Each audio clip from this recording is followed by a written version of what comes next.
Може поки тут зачекайте, я вас запрошую.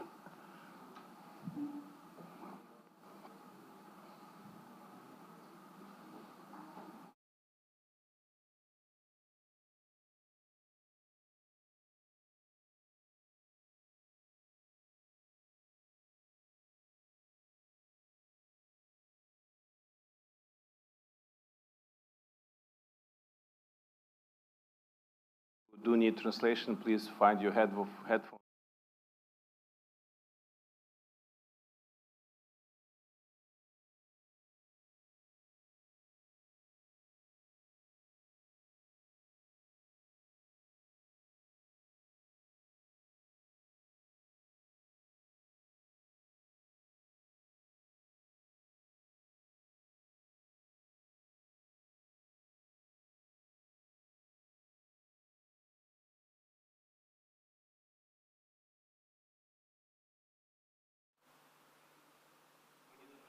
Dear ladies and gentlemen, I'm Andrii, and on behalf of the Media Center Ukraine team, I'm welcoming all the journalists who are highlighting our fight for freedom, all those who are watching us online, and all those who are staying physically here in our unconquered state. There are a number of topics we're going to consider today. This is the situation in the front line, the situation with humanitarian corridors, since you know that today there was some shelling at Lviv, but for the first briefing we have invited a person who will tell about our energy sector.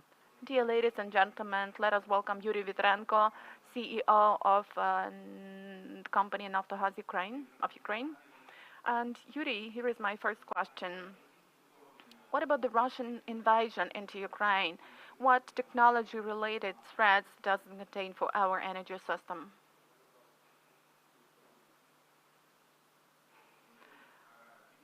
For more than 3 weeks, Ukraine has been in the state of war, and the work of the national company Naftogaz of Ukraine is directed at ensuring uninterrupted supply of gas and the work of the critical infrastructure for people where it is possible.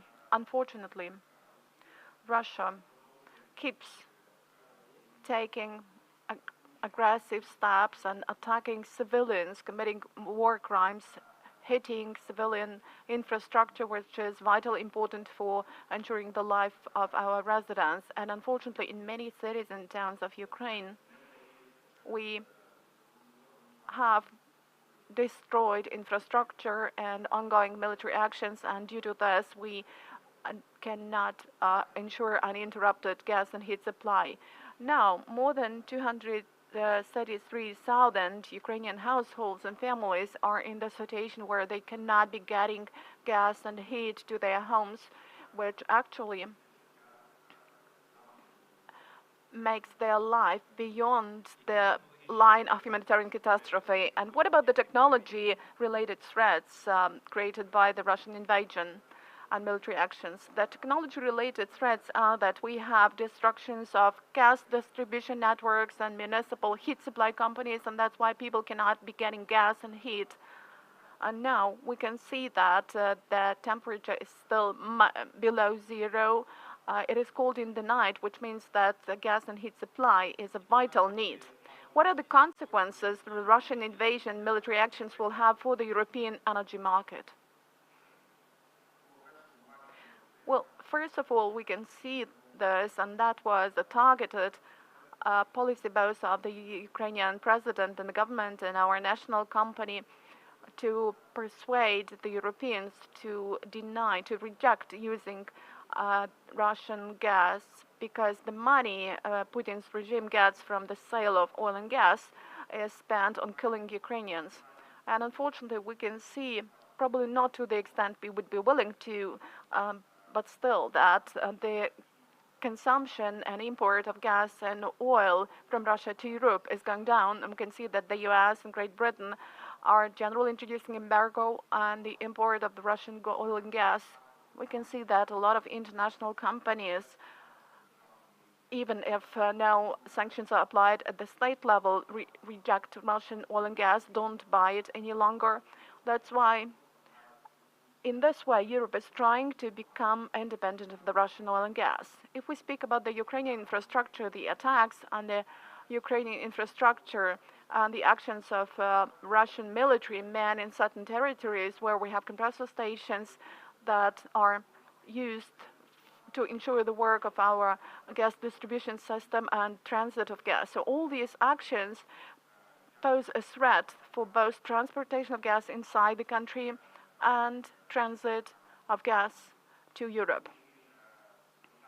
That's why we made appeals to the Europeans saying that their practice, there should be put an end to the practice when the Russian military men in the occupied territories are trying to intervene into the operation of our gas and oil infrastructural facilities. If you have any questions from the audience, please let me know. But my question is whether you are satisfied with the sanctions imposed on the Russian companies over the last weeks, and probably there are some other actions that we would demand from our Western partners.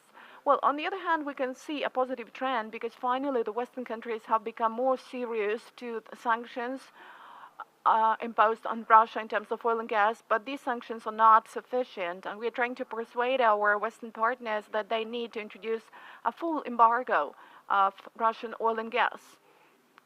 As a temporary tool, there must be applied the so-called escrow accounts, which is a mechanism under which Russia cannot be getting any money from export on oil and gas because all this money is frozen in special accounts, and they will get access to these accounts only after they withdraw their troops from Ukraine and stop their invasion.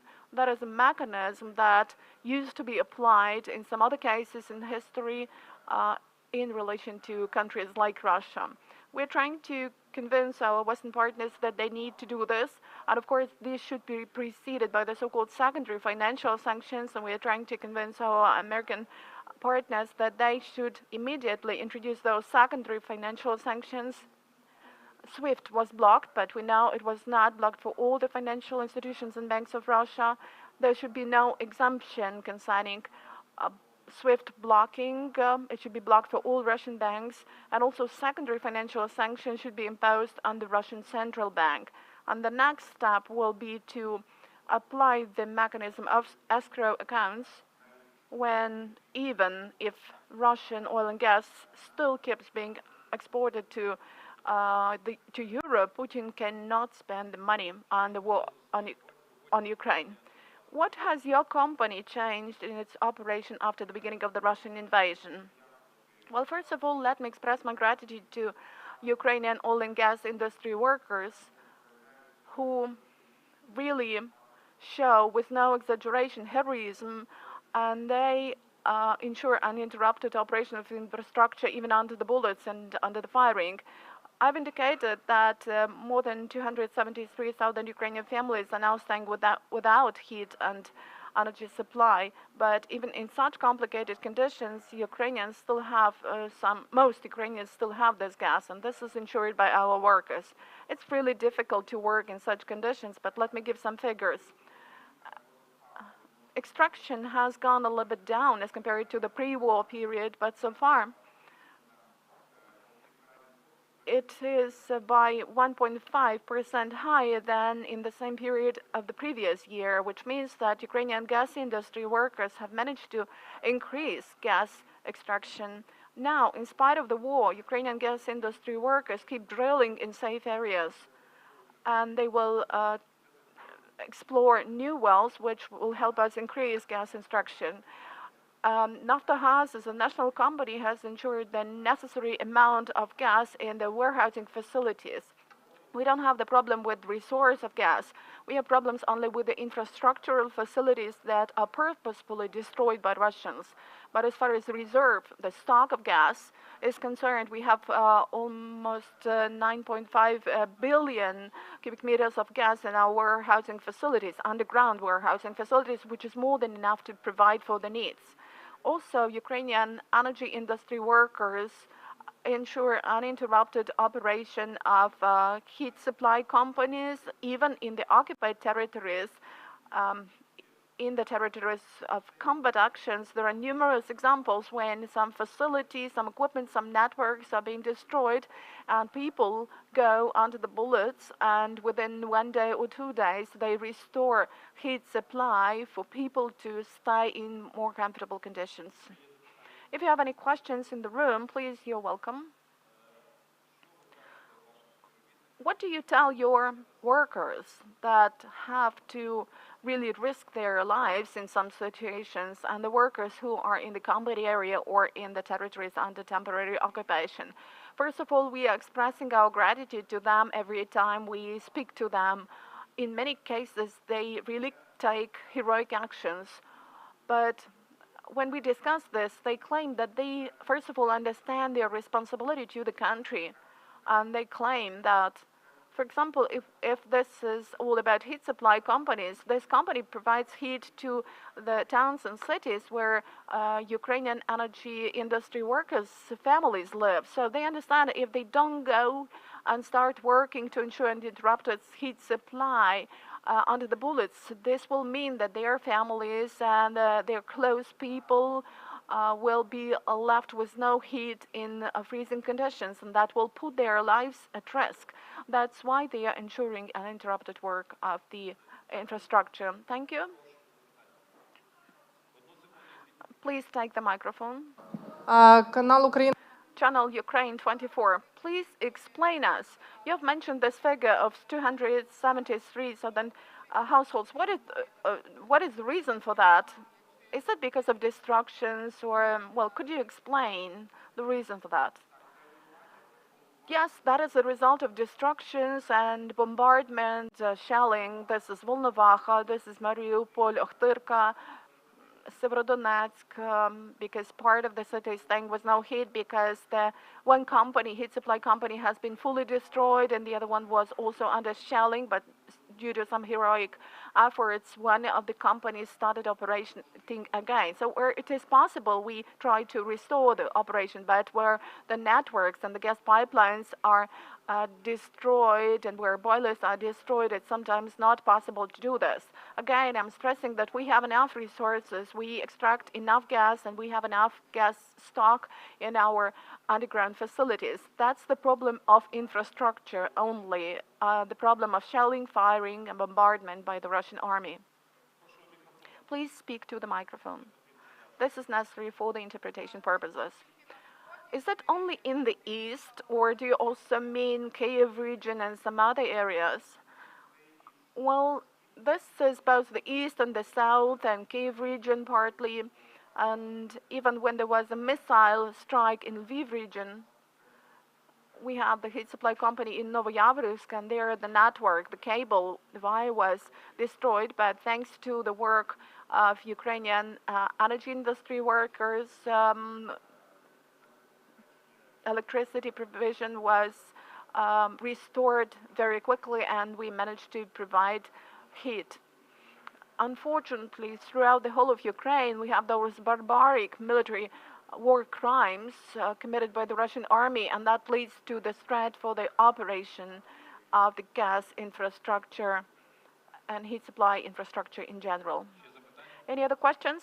Could you please specify what about today's situation that results from the morning situation in Lviv? Do you have any destructions? Well, today we cannot yet comment anything on security issues for security reasons. You know that we'll still inform about this later. Please, questions are invited. Use the mic.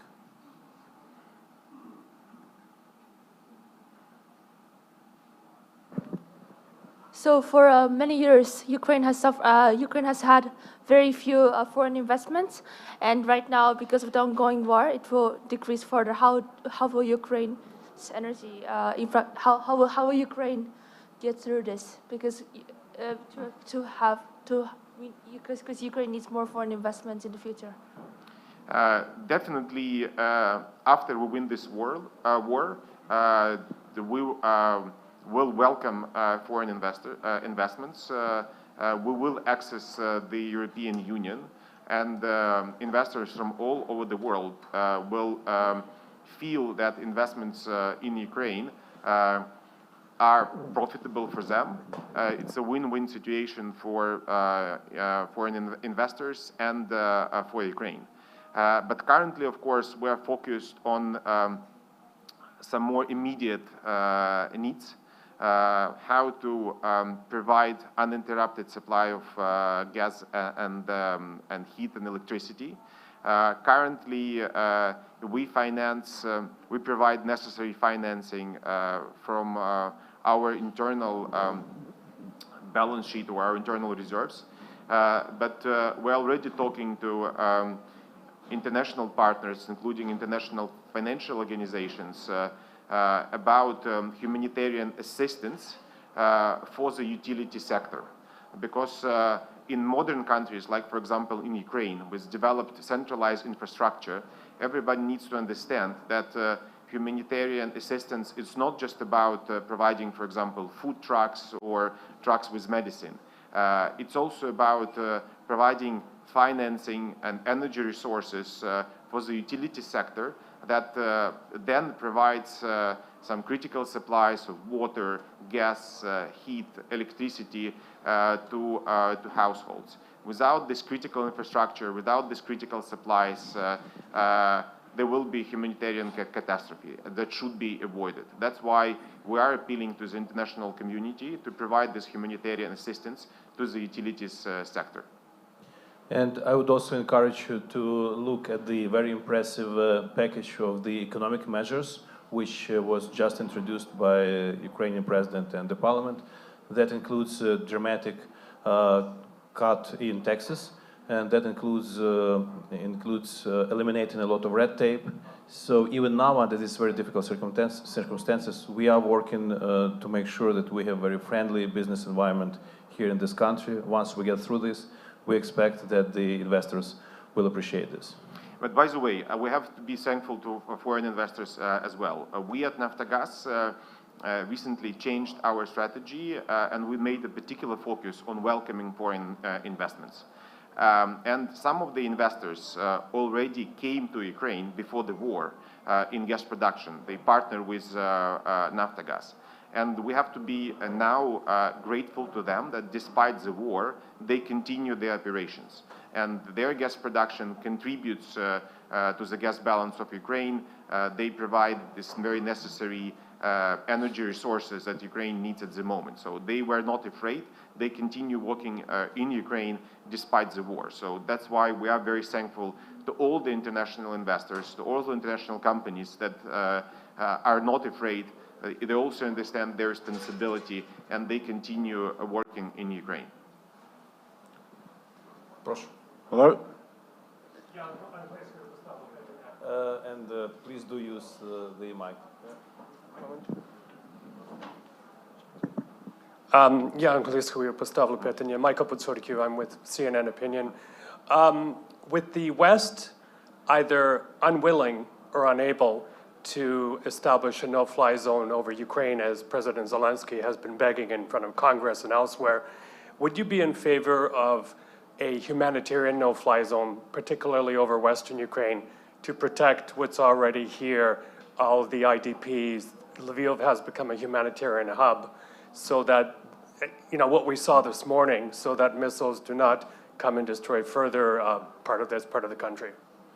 For sure. Of course, again, the best option is to have a no-fly zone over the entire Ukraine, but at least, again, there should be a no-fly zone over parts that are critical for this humanitarian assistance. There's like basically Lviv now is a shelter for many people that have to flee their cities in the east or in the south of Ukraine.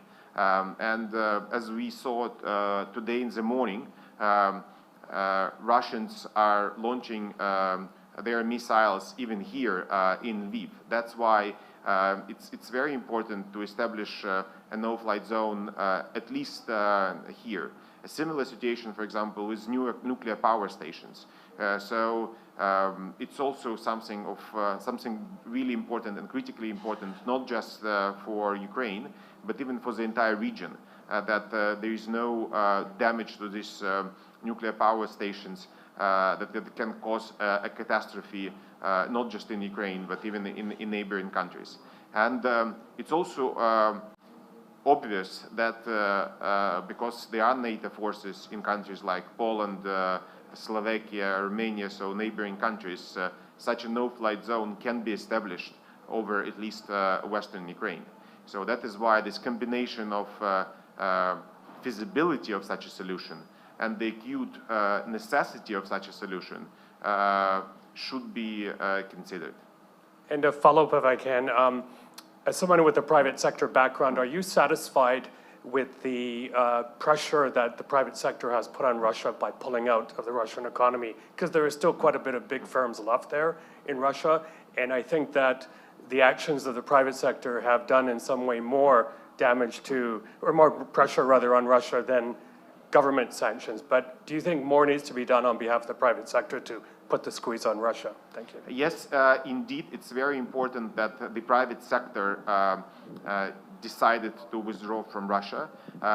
It's a very clear demonstration that Putin is considered by even private companies, international companies, as de facto war criminal, and they are pulling from a country that is very quickly becoming a Nazist state, basically. Of course, more needs to be done because, as you have mentioned, there are still some international companies working in Russia.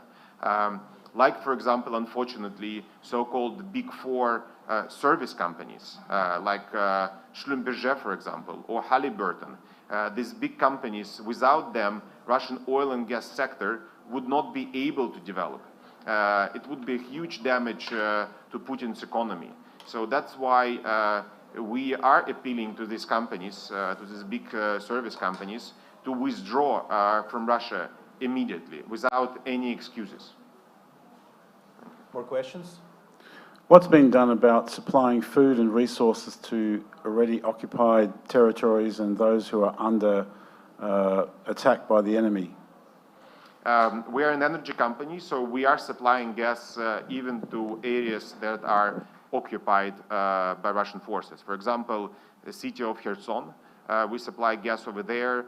We provide for uninterrupted heat supply in Kherson city. We have a heat station, a power plant basically over there that continue its operations despite the occupation, because there are Ukrainians there, and of course we won't abandon them when it is possible. We have enough resources, we have enough gas to provide it to them.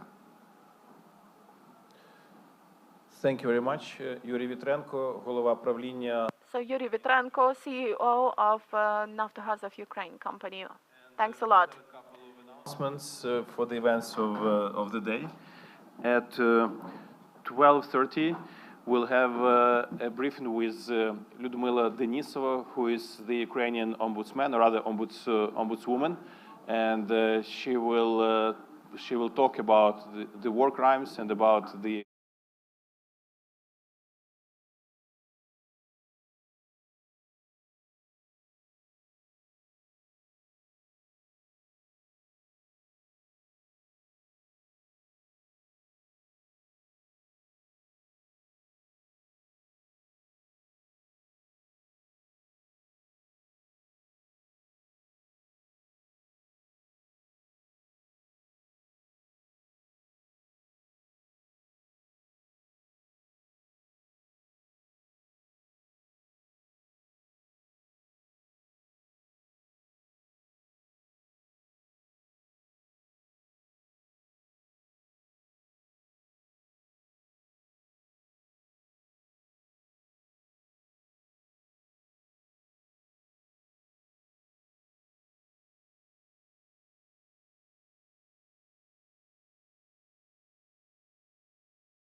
Пані та панове, ми розпочинаємо.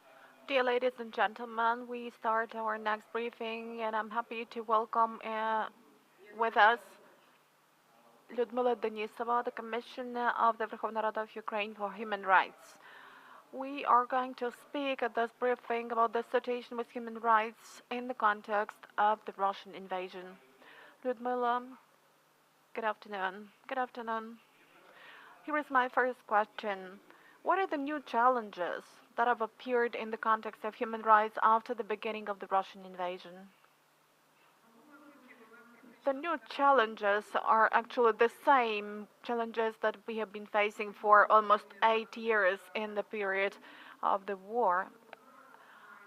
That's why the right has been violated, the right to life throughout the territory of Ukraine is being violated. The right to life is being violated.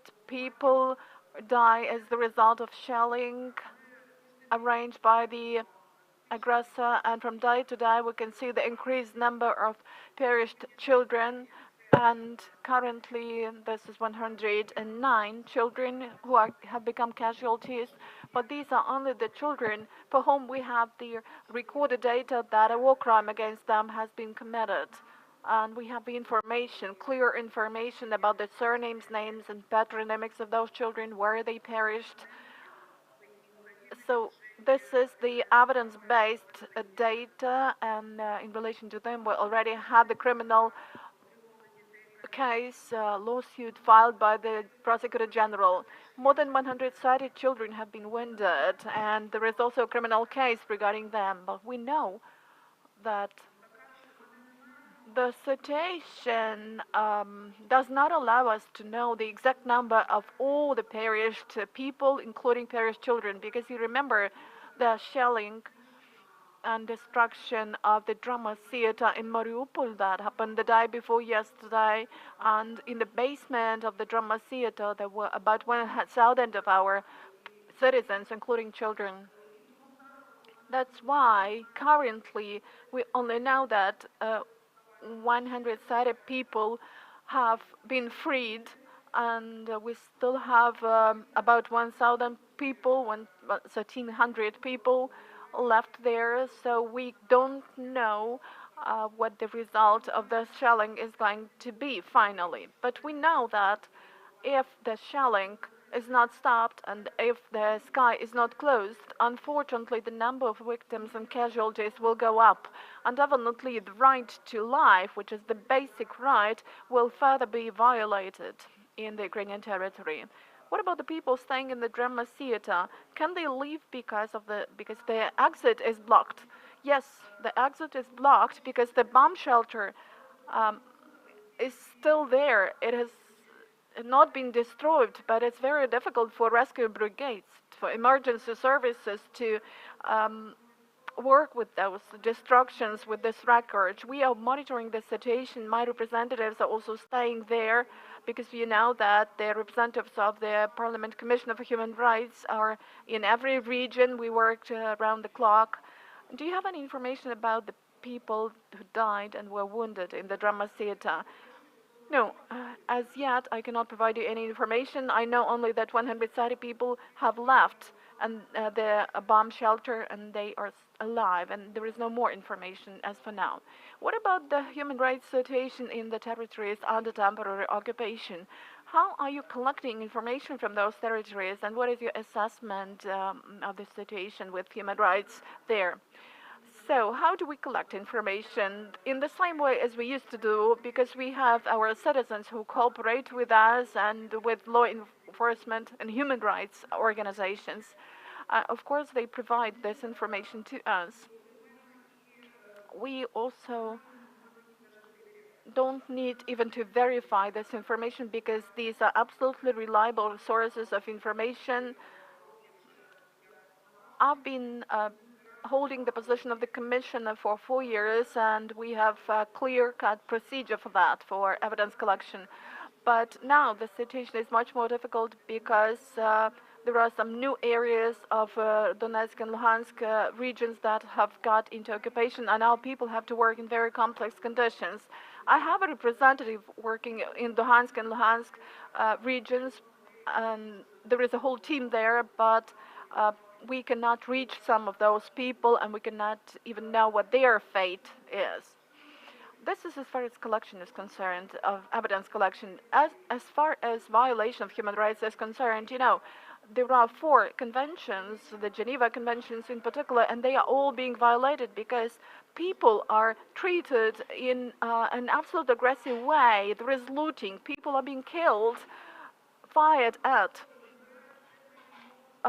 All the property, all the estate is being taken away from people. Women are being raped. People are shot at.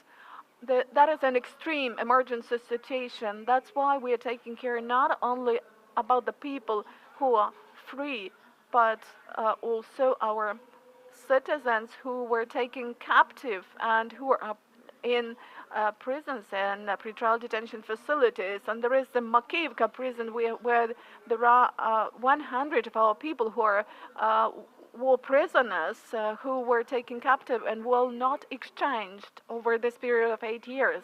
And as far as this Makivka prison or colony is concerned, the situation is really dangerous there because the occupants have welded, closed all the exits with some very concrete elements, structures, and people cannot leave even if they are under shelling, so they are in great danger. And they don't have water, clothes, heat, because this colony, this prison was heated with the money of the relatives who were paying for this. But now they are in an awful situation, and even if you are free now, you may say that you are imprisoned because you don't have any rights at all in those occupied territories.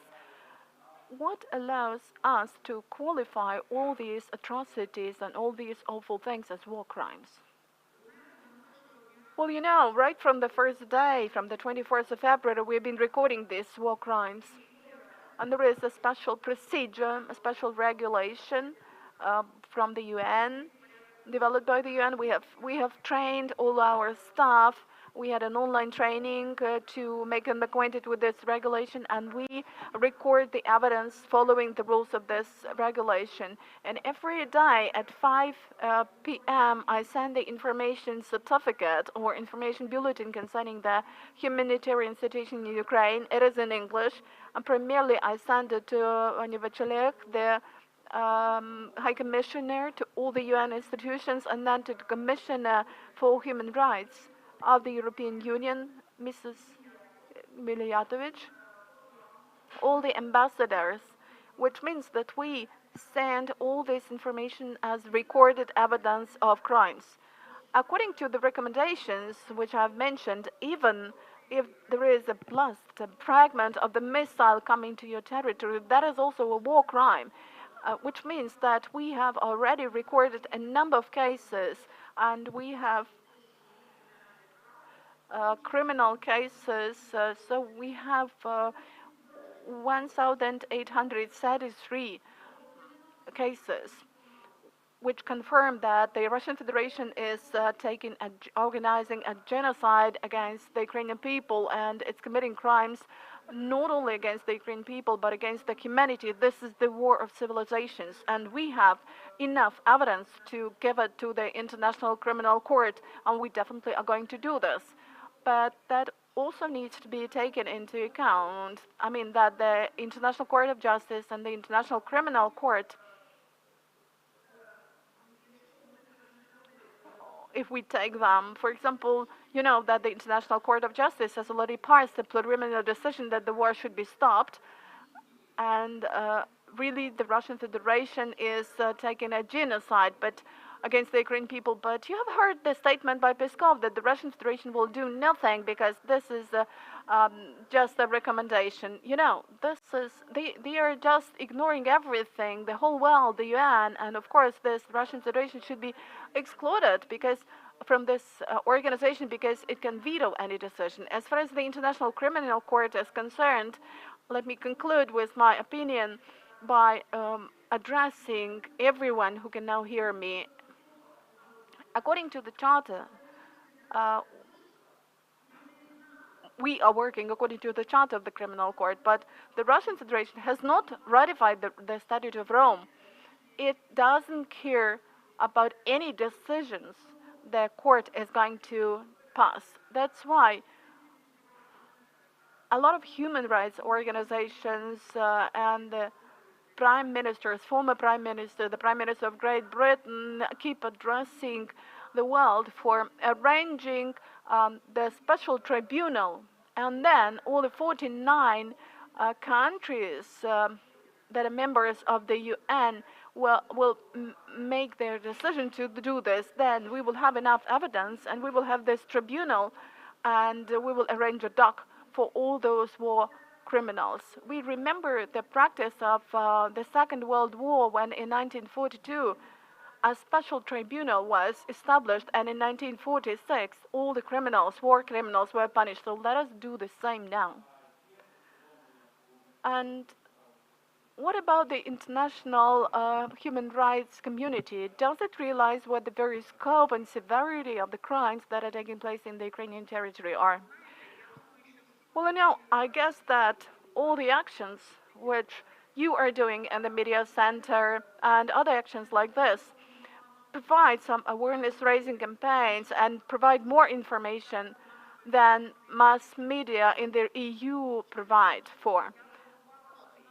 On the 16th of March, I had the speech at the Committee of Human Rights of the European Parliament at its session, and when I made a statement to them and gave some examples, people are shot at from several meters. These are children who are being shot at. These are peaceful civilians. The people there were shocked, and they said that they got the information which they had never had before, which they had never seen before, broadcast by their mass media. That's why we need to speak about that. We need to convey this message and give the evidence to all the people, to the citizens of other countries, because they think that this is somewhere at some place in Ukraine. Yes, now in Ukraine, but tomorrow that may happen with them. So the people of the world need to know about that. Then they will exert pressure on their authorities, for the authorities not to reduce pressure on the Russian Federation, but to increase this pressure, increase the sanctions they impose. Because we see that now Russia is already moving in some direction, but 71% of the citizens of the Russian Federation do support this war and this war crimes. That's why we need to speak about this every day. And let me say to the journalists that there is an installation behind the door where 108 child cheers show that we have so many victims among children as a result of this Russian invasion. Thank you, Lyudmyla. Stand with Ukraine.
Over the recent weeks, we have been treating Lviv as the city that have become a safe haven for thousands of hundreds of displaced persons. A morning like today's morning reminds us that you can't feel safe in any single city of Ukraine or even of the world against the barbaric actions of the Russian occupants. And let me invite the mayor of Lviv, Andrii Sadovyi. And to start with, I would ask Mr. Mayor to share the information about the morning missile attack of Lviv. Glory to Ukraine. So today at 6:30 in the morning, Lviv was attacked with missiles. I got this information within 1 minute, right 1 minute after the attack, and I started getting into contact with all the services, and the emergency service squads went there quickly. I also had a talk with their leadership of administration of our airport and the auto transport company staying side by side with it, which provides the public transport. And in their building, all the windows collapsed, were broken, but the major point is that their premises of the aircraft repair plant have been destroyed. And though we decided to take all the production away from those premises even before, only one person was wounded. It is a moderate severity, moderate degree wound, but nobody has perished. But this really shows that there are no safe cities. We are under attack because that shelling happened from the territory of the Black Sea Equatorium, and nobody can forecast where the next missiles would go. That's why when you hear the alarm signal, air raid alarm signal, you should go to the bomb shelter and take care of your health and life. Also today, after all those events, I had a talk with the head of the regional military administration. We passed a clear decision about the coordination of all events, because on the one hand, information should be shared quickly, but it should be high quality information, verified information. We discussed all those issues, and I guess that further on, the logistics concerning information provision will be much better. As far as the displaced persons are concerned, you know, last week, Lviv hosted about 60,000 people a day, which means that now it's about 10,000 people. They're coming by the railway station to two of our stations in Lviv, the main railway station, and Pizamcha. A lot of people are coming by their own cars. And of course, each of those attacks motivates people to move further on from Lviv. The people who are now staying in different hostels, in private apartments, in hotels, are staying there. We don't have any more accommodation places. As far as schools, gyms are concerned, people stay there for about 4 or 5 days, and 20% of these people are normally staying here, while the other 80% are going to Poland and to other countries. And the number of these people exceeds 200,000 people. Of course, we're already facing some problems with foodstuff, because you all realize that over these 3 weeks, the Lviv community has been actually feeding these people. And there was a hackathon of a lot of international organizations. This hackathon has taken place recently. We hope that they will become more active in providing assistance. Besides that, we have already allocated some land plots for housing construction, because you know a person cannot stay in school premises or in gym premises for a long period of time. They need to have good conditions for living. Nobody knows when our victory comes. We hope that it will come soon, but we need to live on. And today, Lviv is relaunching all its facilities, all its companies and production enterprises. People are already providing information as to what jobs they would like to have, and we arrange their contacts with the businessmen, and we have some dynamics that could be seen here. If we speak about schools, about 85,000 children have got registered for online studies. more than 2,000 are the children who have come to Lviv from other parts of our country. As far as kindergartens are concerned, there was a discussion whether it's really possible to open kindergartens, some that would be kind of kindergartens on duty in different districts of Lviv. But you know, the kindergartens normally have little children, and if they sleep in the day and there is an alarm signal, it's very difficult to collect those people and to move them to safe places. That's why so far we are not opening kindergartens, and a lot of kindergartens are also used as facilities for the accommodation of displaced persons. That is brief information from me, and after the end of our briefing, I suggest that we all move to the Rynok Square and participate in their campaign, which is related to the no-fly zone over Ukraine. Thank you. If you have any questions, you're welcome. Yes. Мікрофон. Дякую. Володимир Нежиловський. Володимир Нежиловський, ТРК Перший Західний. You know, you wrote in social media in the morning that you cannot give the address, but that's definitely the airport. Do you understand that you're helping the enemy with such inscriptions, with such posts? Actually, we discussed this issue with the head of the regional military administration, and we built up the logistics for our further actions, because when the explosion took place at 6:30, people wanted to have information about what had happened, and you know how active people are in social media. Unfortunately, social media now live in their peaceful times and not in the war times formats. So there comes a real question to all of us and to me including. Thank you. One more question. Florian Hessel, Süddeutsche Zeitung of Germany. You have now the airplane repair work attacked. Do you have a tank repair facility in Lviv also? Is that also under danger? And what other objects are there that you fear for? And are you fearing also that attacks would be launched on other military objects?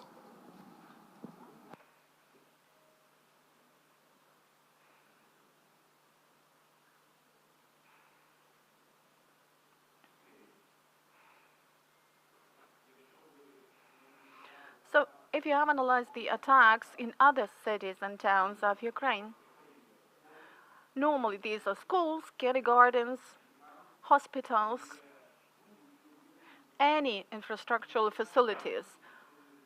And the minimum facilities attacked are the military facilities. So the enemy's total tactic is total destruction of Ukrainians, of civilians, women, elderly people, children. This is the genocide when people are not allowed to leave Mariupol, when great problems are created and one cannot bring water and drugs to Mariupol.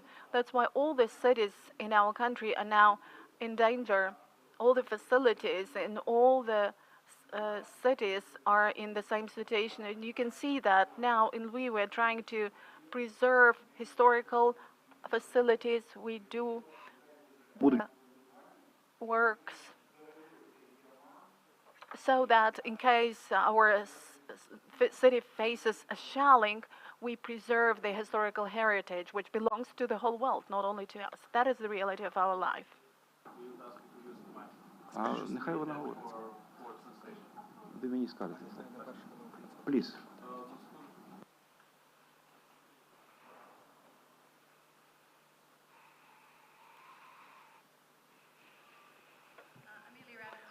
Емілі Радамс з Австралії. А яким чином змінить сьогоднішня ракетна атака ситуацію у Львові? Наскільки ви стурбовані цією атакою і наскільки ви переживаєте за те, що може бути прямий напад на місто? Як ви до цього готуєтесь? Сьогоднішня атака змінила Львові. Чи ви переживаєте про можливість прямого удару по місту? І що ви робите, щоб запобігти? Well, in fact, the first attack everybody was very much concerned about was the one on the 24th of February. Back then we had concerns and it was difficult to forecast what the next steps would be. As you know, missiles hit Back then, the territory of Lviv region, not the city of Lviv itself, but the region. After that, we all realized that we are all in the same situation, and psychologically we do realize that tomorrow this missile may fall anywhere. That's why we should be ready for that. If you spend all your time working and helping people and coordinate, you don't have any time to fear. And our task is to win, and in order to win, we need to do the right things on a daily basis.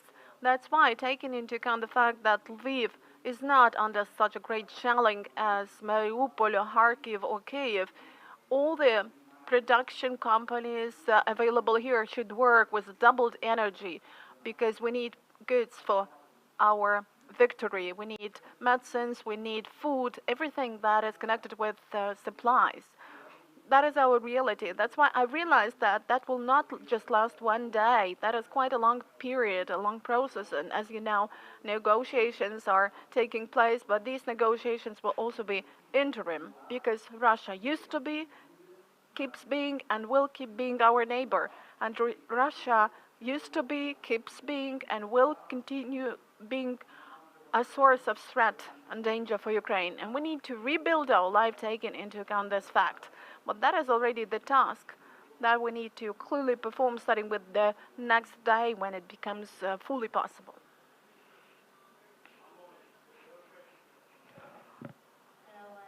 Доброго дня. Канал 13, Ізраїль. Ізраїль планує відкрити польові шпиталі right now, or do you require more assistance, and of what kind? We have rather good communication with the ambassador, Mr. Brodsky, and we coordinated the assistance Israel is going to provide to our city and our region. These are both technological things that they have supplied to our city for some essentials, and that is the field hospital and the HCPs. But today it's impossible to really forecast how many wounded people we will have. But every wounded person should get the necessary medical treatment. That's why my great thanks go to the Embassy of Israel for their work and for their support of our initiative and for being so quick.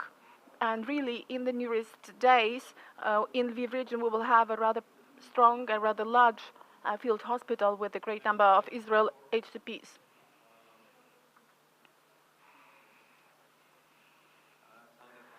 Hong Kong, thank you. Mr. Mayor, can I just ask you, because everyone knows that many foreign embassies in Kyiv moved to these cities after the war broke up. So how many embassies are moving out again from the city because of the current situation? And also, we know that Lviv was hit again. What's the worst situation are you preparing for? Do you think this city will be hit again, will force the West, the NATO, to consider seriously about the no-fly zone again? Thank you. Well, that's really true. The overwhelming majority of all the embassies have moved to Lviv, and they have some staff representatives here who are staying there on a permanent basis. But the ambassadors, well, some of the ambassadors are staying here. Some of them go to Poland and then move back here. And I do understand them, why they are doing like that. But the ambassadors who have been to hot spots in the world are just staying in Lviv, and they don't have any fear. That's why we have rather many ambassadors staying here, but I cannot give you exact information, accurate information about what ambassadors are staying here. We have communication with them, and they are performing their function, so the great thanks go to them for that. Дякую. Французький. A real, simple human question. Are you afraid, should the people living here in Lviv be afraid? How should they react? Because we have seen since the beginning of the week, it's quiet, it's calm here. Everyone is pretty much not worried by the situation here, but how should they react? And you, are you afraid with what happened this morning? Thank you. As of today, more than 200,000 people, men, have got back from abroad to Ukraine, and they get registered to go and defend their country. And among the displaced persons who have come to Lviv, we have about 5,000 people who have got registered for the military service. Our military commissariat don't manage to cope with so many people for the moment. Protection and defense of the state is the duty of absolutely every citizen. And I keep providing examples of the countries which have great resilience. These are Israel, which has the neighbors that are not very much friendly to it. And it's a norm for Israel to always be on alert, and when they have alarm signals, everyone knows what to do. We also have Switzerland, where everyone has weapons at home and they are trained all the time. And there are a lot of other countries which have rather powerful modern armies.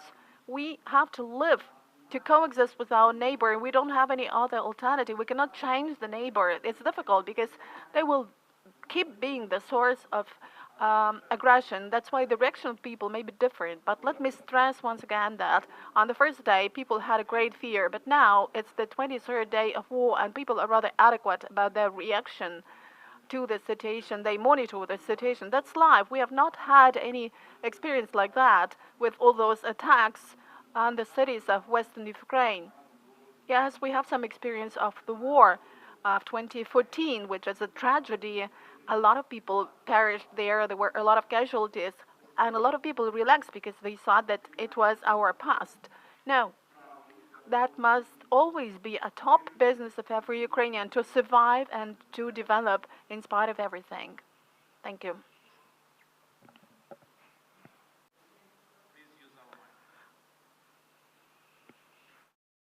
Thank you very much. Thank you, sir.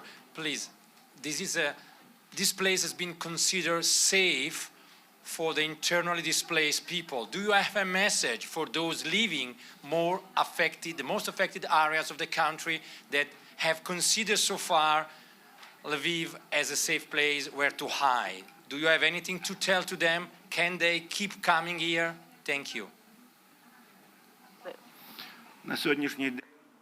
Currently, the city community is providing great love and support to all those coming to us. We perceive all of them as our relatives, as our mother, father, sister, brother. That is our duty because these are all our citizens. We live in the same country. From the point of view of safety, all the cities are in the same situation, you know. But you just need to learn to live with that. I realize that Russia physically doesn't have so many missiles to shell all over Ukraine and to destroy the whole of Ukraine. That's impossible. They are already on the verge of their potential, and I hope that in the nearest future the Ukrainian army will start squeezing them out of our land, and we will have some time of ceasefire. But that will be only ceasefire, because the agreement signed with Russia is worth no more than the paper in which it's written. These are the Bismarck's quotation, as far as I understand.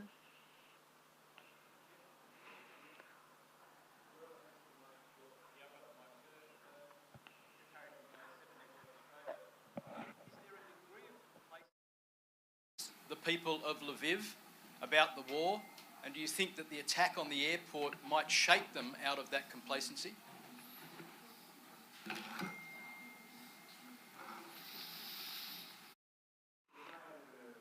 No. This is already the third attack over the last 3 weeks against the Lviv region.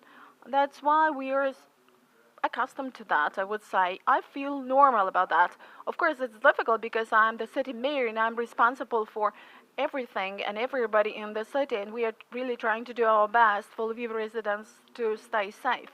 We have developed quick response systems to respond to emergencies. We have thought over the work of municipal services, water supply, without electricity. We have arranged some reserve stock of drugs and food. So we are doing all this. We are doing this all the time. We are trying to arrange the safe environment to the extent it's possible. But if an idea occurs to someone to have a shelling in another part of the city, that cannot be forecasted. Only God knows that. But I clearly know that every of those trials makes us really stronger. We will definitely win. That must be our joint victory. And it would really be great if all of you have come here if you understood this. You are really brave. Because a lot of politicians are monitoring this situation, and you have come here. You're really brave. So thanks a lot, dear representatives of mass media, for sticking to your common sense, following your common sense. And today's performance in the Rynok Square shows that we have 109 children who are like angels, and they have closed the sky as angels because there is no respective decision to close the sky over Ukraine. That's why we're doing this with our bodies. That's life. That's our current reality. Thank you.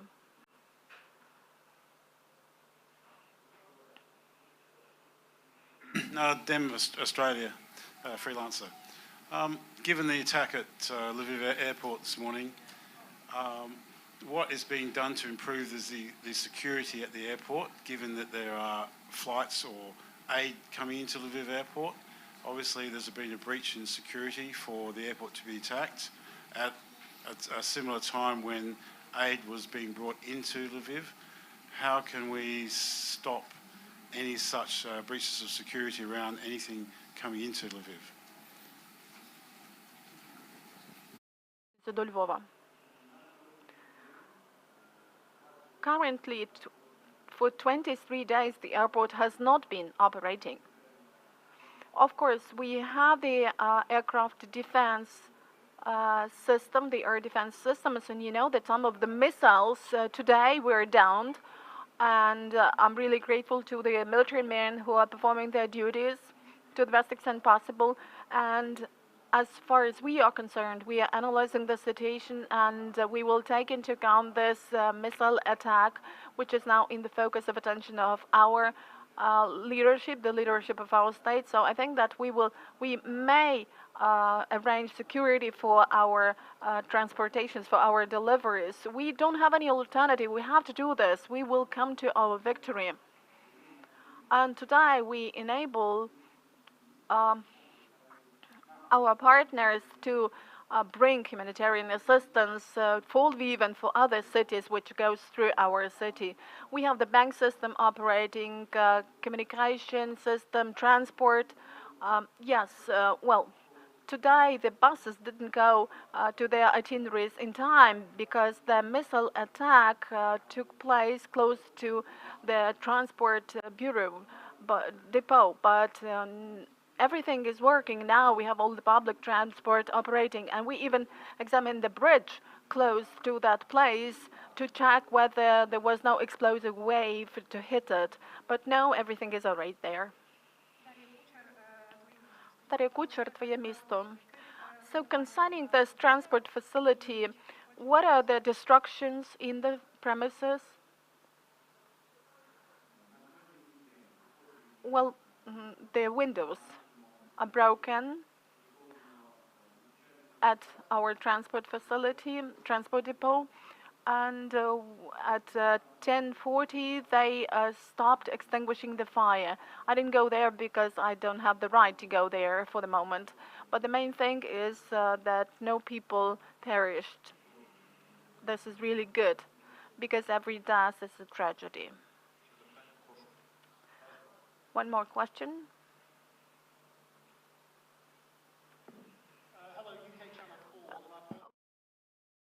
Earlier, but in Russia, Foreign Minister Lavrov has said that military transports will now be targeted. Do you think that foreign military aid and foreign fighters who are coming to this country to volunteer for Ukraine could be making Lviv and this area a target for Russian strikes?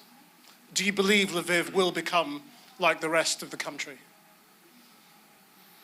Наскільки я знаю, Well, as жодні far as I винищувачі know, no fighters are coming here to our territory, and the decision on their transfer of fighters has not yet been passed by NATO. This is a wish of Ukraine. We really would like to have some of the fighters from other countries coming to our territory, because these countries do have the fighters that could be operated by our pilots, but the decision has not been passed, and that's why people keep dying. Hundreds of civilians are dying, women, men, elderly people, children. That is all about the debate. Somebody is debating about closure of the sky, and people are dying here in the meantime. I think that if you were staying in the room of the Council of Europe or NATO, you would unanimously vote for closing the sky, because you have seen what the real situation is. That's why I'm really urging the people who are in charge of all that to come to Ukraine. You know that there has been a high-level visit to Kyiv when the Prime Minister of Poland and Prime Ministers from other countries came to Kyiv. We have also had the meeting with Mr. Tymoshenko, Euro Commissioner, the former Minister of Economy of Lithuania, Minister of Foreign Affairs of Lithuania. Yesterday there was a visit of the Minister of Foreign Affairs of Turkey. So every visit like that enables us to everybody to understand why the decisions Ukraine is speaking about are so much important. These decisions will be passed later, but anyway, in that time, people will be dying. Michael Pacurkio, Canada. Доброго дня, пане майор. My question is this. The strike a week ago in Yavorov was so close to the Polish border that it was actually felt by homes inside Poland. After today's strike as well, what would your message be to Poland? Do they have good reason to fear that Russian aggression could come their way as well? Thank you.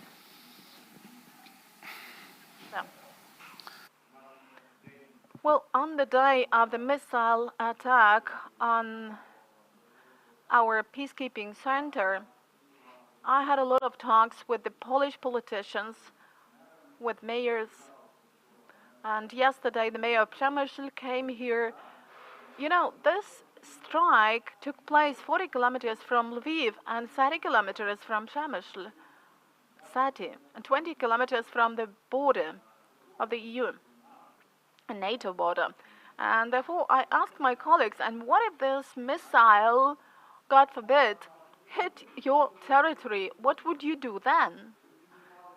Would you start all your troops, all your army going and all your fighters going? Maybe it's easier for you to give us air defense systems for us to down those missiles. Like in Israel, 98% of those missiles were downed in the air. And I guess that this situation will definitely affect further decision concerning supply of the types of weapons to Ukraine that will ensure the security of the European Union.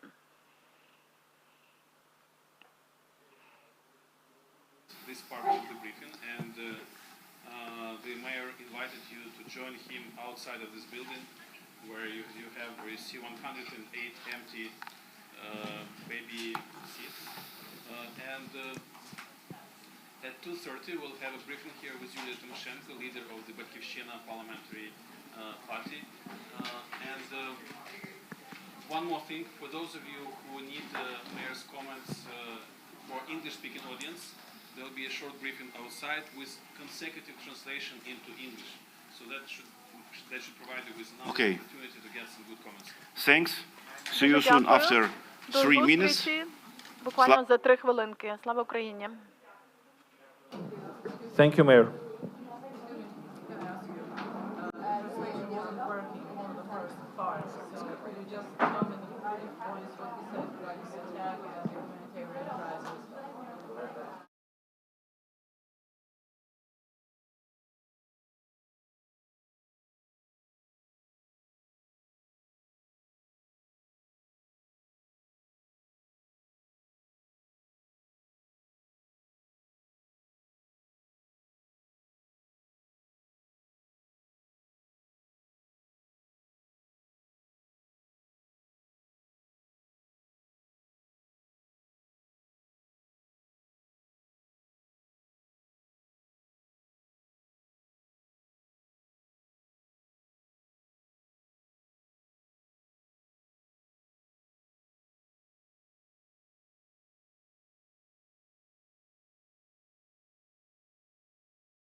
Ladies and gentlemen, we'll start our next briefing in a minute, and we'll be joined by Yulia Tymoshenko, leader of the Verkhovna or Fatherland political party.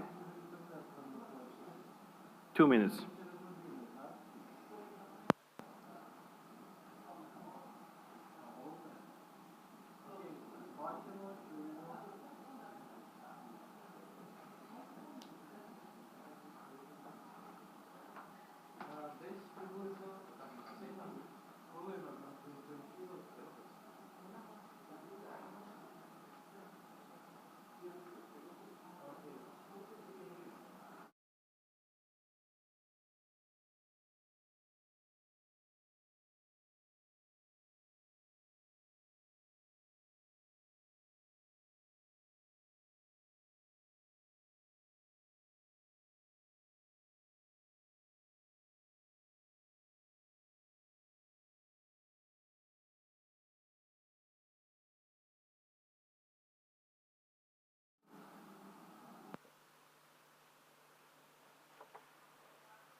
Пані та панове, ми Dear ladies and gentlemen, we are starting our next briefing, and let me remind you that today is the 23rd day of the Russian invasion, and this is the 9th year of the Russian Federation's war on Ukraine. I'm Andrii, and I'm the coordinator of the Media Center Ukraine, and today we're going to be joined by Yulia Tymoshenko, the chair of the political party Fatherland, Verkhovna, and the MP of Ukraine.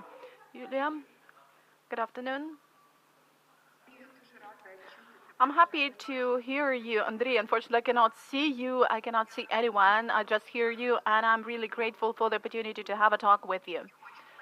And I would like to, first of all, express my gratitude to the activists who have come from all over the world to show the truth about what is happening in Ukraine now. Your heroism, your bravery for staying here in the focus of attention, in the focus of all the events, is really what Ukraine needs. Because if the world knows the truth, it will know that all of us are armed and that we will all together manage to raise the world and to put an end to the evil in Ukraine, and for Ukraine and the whole free world to win. The victory will be ours. And now, I would like just to give the answers to the questions. Our team has come to Kharkiv now, and you can see that we are standing close to the beautiful destroyed buildings in the center of Kharkiv, and we have come here to help hospitals. But at the same time, we have seen the city of Kharkiv as a fully destroyed house with fully destroyed buildings of people.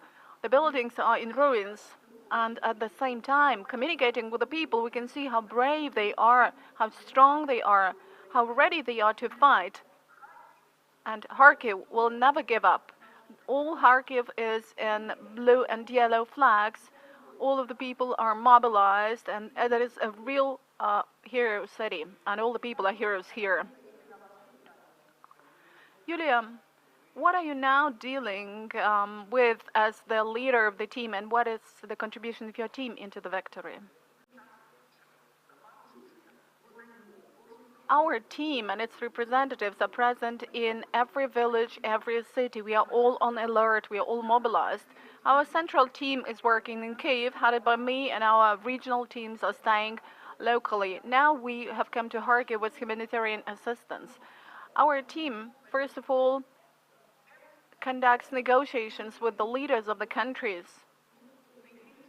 that are providing the largest possible assistance to Ukraine now. We carry out a lot of diplomatic work for the whole world to really be able to help us with the resources. We need to mobilize the whole world for this. Besides that, our team is taking sick people, oncological people, children with autism, children with other orphan diseases. We take them from Kyiv and taking them either to the west of Ukraine or abroad for them to continue with their treatment. Besides that, we're supporting our armed forces of Ukraine, our soldiers, with certain humanitarian steps, and we are doing our best for the country to be strong in this fight. A lot of the members of our team, including deputies, are now in the territorial defense forces, and they have actually taken the oath and are defending our state with the weapons in their hands. Yulia, while communicating with the parliamentarians from other countries, with political leaders of other countries, how far do they realize what the scale of the war crimes of the Russian invaders in Ukraine is and the level of threats that are related to that? You know, I must tell you that the level of awareness by the leaders of our countries and by the parliamentarians of other countries is really high. I've never seen this unity as the unity that we can now see around Ukraine. It seems that Ukraine is now the center of the free world, and I can tell you that today, if the evil has started attacking us, we have a chance to get united and to put an end to this evil once and forever. If this evil is released once again, we will never be certain. We will never have the guarantee that this evil will not attack the world with its missiles, bombs, killings. That's why we need to take rapid action right now. The journalists we communicate with in the center pointed out that Ukraine is now in the state of great political consolidation. What about the atmosphere in the Ukrainian parliament now? How does it differ from what we had before the 24th of February? Well, you know, we have just been, so to say, remelt into the fire of war, in the fire of war. And today, the unity that is being born at all levels stands for the dignity of the whole society of Ukraine, the West and the East. We can trace the unity of all political parties, all factions, and we can also see the unity of all the countries around the world. And we will try to restore communication.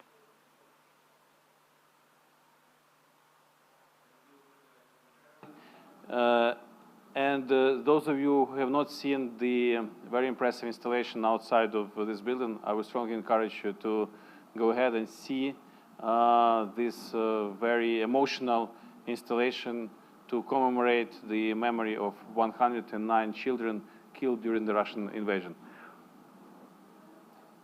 Pani Yulia. So, Yulia, what is the difference in the atmosphere in the parliament now and before the 24th of February? This is the feeling that you can rely on everyone else. In spite of the political factions, parties, we have become one unique and united team, standing close to the president, to the armed forces of Ukraine, and we are ready to fight till our last step and to win.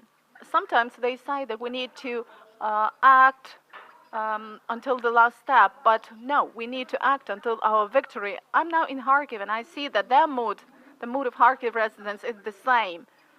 They have high morale, and they are capable of fighting. Of course, the parliament will play its role when time comes for the political regulation of the war. Do you have any recommendations for the negotiation team, which is now launching the negotiations with the Russian Federation? Yes. Just a couple of important points. I have no doubt that Putin intends to go by the very end. By the very end means any sort of atrocity and barbarity. He will try to invade the whole of Ukraine. That's why negotiations that need to be conducted by the Ukrainian side and which will definitely have place should be conducted from the point of view of power only on the positions of Ukraine, not giving away any single centimeter of our land. If we allow the enemy to touch our sovereignty, territorial integrity, our freedom and independence, and we show some weakness, we will never win. And here, the words of Mr. Churchill come to my mind, that if you choose between shame and war, you will get both. We need to win.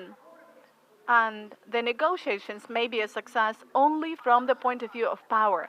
And our army and our people do have this position of power and do give this position of power to our president for having negotiations.